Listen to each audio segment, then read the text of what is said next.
कई बार हमें ऐसा लगता है कि ईश्वर की नज़र हम पर नहीं होती, वो हमें देखते नहीं हैं, समझते नहीं हैं, हमारी बातें नहीं सुनते। दोस्तों, आज जो कहानी आपको सुनाऊंगी उससे आपको यकीन हो जाएगा कि ईश्वर की नज़र हमारे छोटे छोटे काम पर है, हमारी छोटी छोटी चीज़ों पर है, हमारी छोटी छोटी बातों पर है।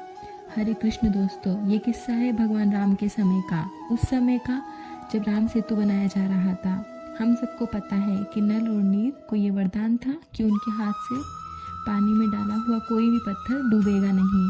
तो सारी वानर सेना पत्थर लाकर नल और नीर को दे रही थी और नल और नीर उन पत्थरों को समुद्र में डाल रहे थे।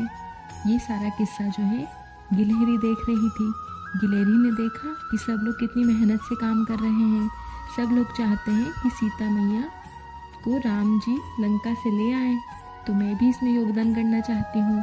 तो उसने बहुत सारे छोटे छोटे पत्थर इकट्ठे किए और नल और नीर से कहा, इन पत्थरों को उठा करके समुद्र में डाल दो। और नल और नीर हंसने लगे।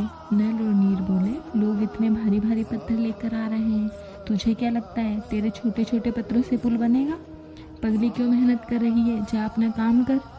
गिलहरी बहुत मायूस हो गई और कहा कि नहीं, मैं भी चाहती हूँ योगदान देना। मैं भी चाहती हूँ राम जी जब इस पुल पर जाएं और सीता मैया को यहाँ से लेकर आए, तो इस पुल में मेरा भी योगदान होना चाहिए। तो नल और नीर बोले, पगली ऐसा नहीं होता, जो पत्थर हम डालेंगे वो डूबेंगे नहीं, और भारी भारी पत्थर चाहिए, बहुत बड़ा पुल बनाना है।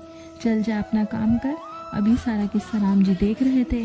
राम जी आए और नल और नीर से बोले कि नल और नीर, तुम्हें पता है इन पत्थरों के बिना ये पुल बनेगा नहीं जो गिलहरी लेकर आई है। पुल तो संपूर्ण गिलहरी के पत्थरों से ही होगा।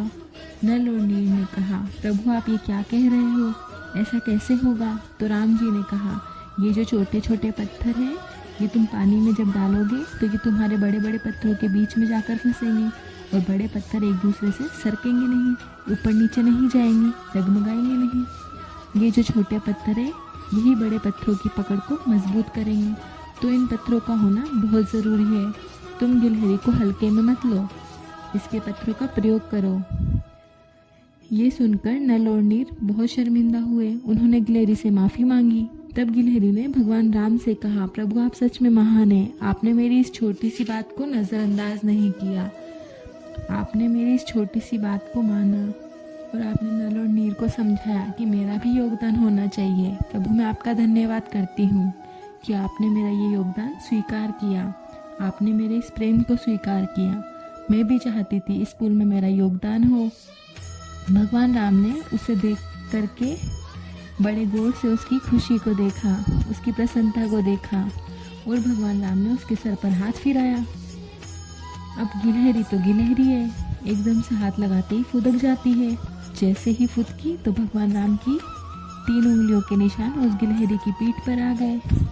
आज भी हर गिलहरी की पीठ पर वो 3 उंगलियों के निशान हैं। वो राम जी का ही आशीर्वाद है गिलहरी को। तो आपने देखा उस गिलहरी का छोटा सा प्याज भी भगवान राम देख रहे थे। ईश्वर आपके हर कर्म को देखता है, ईश्वर आपकी हर चीज़ को देखते हैं। ईश्वर आपको कभी नज़रअंदाज नहीं करते, जैसे उन्होंने गिलहरी को नहीं किया। जो आप डिज़र्व करते हैं, जिसके आप योग्य हैं, वो आपको मिलता ज़रूर है। हो सकता है उसमें समय लगे। आपने एक बड़ी पुरानी कहावत तो सुनी होगी, भगवान के घर देर है अंधेर नहीं। तो थोड़ा देर से हो सकता है, लेकिन ईश्वर हमेशा न्याय करते हैं। तो अपने विश्वास को अपने ईश्वर पर मजबूत रखें और अपना ख्याल रखें, और जीवन में कभी भी हार ना मानें, निरंतर प्रयास करते रहें। आपको सफलता ज़रूर मिलेगी। हरे कृष्ण।